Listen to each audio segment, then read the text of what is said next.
As you can imagine, technique is everything. nhliberty.org.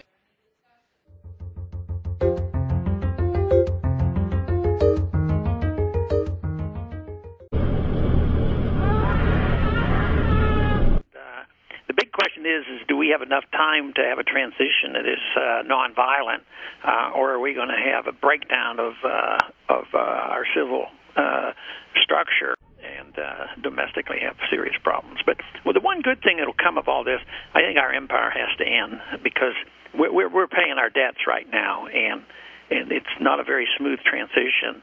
And once the dollar's under an attack, I think they're going to realize that we can't maintain our empire around the world. So that'll be a blessing, although it's going to be a tough one to accept.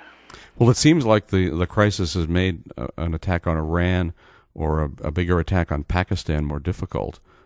So maybe that is a silver lining in this crisis. Yeah, and I think if they're honest with themselves about what happened in Georgia, if we had been stupidly in NATO and felt, just to cover ourselves, that we had to go in, we really weren't capable of doing it.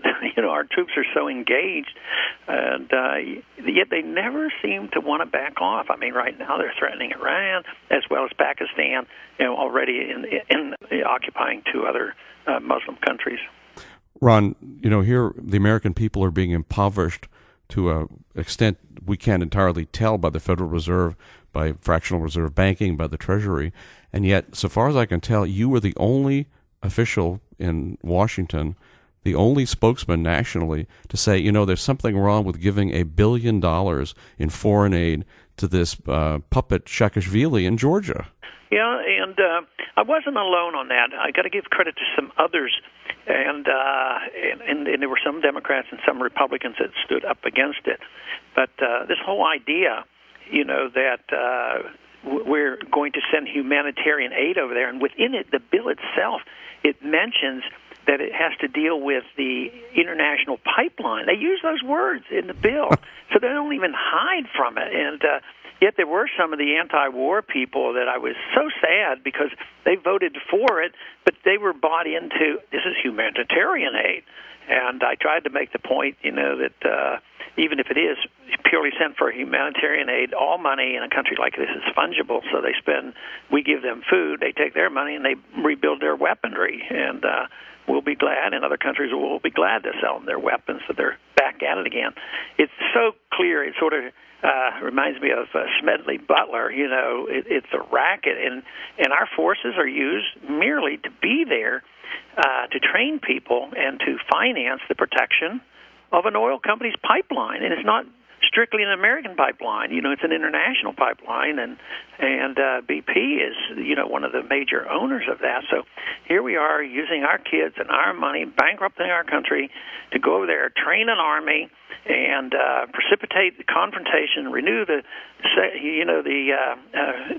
Cold War, and at the same time think nothing of another $1 billion, no big deal. Ron, with them creating untold billions of dollars in new money to bail out all these various institutions, I guess maybe, is it up to $1 trillion so far? I don't know. Are we risking hyperinflation, or is the amount of assets that are being extinguished in all these bankruptcies enough to prevent that? What's your guess? That debate's been going on a long time, even within the hard.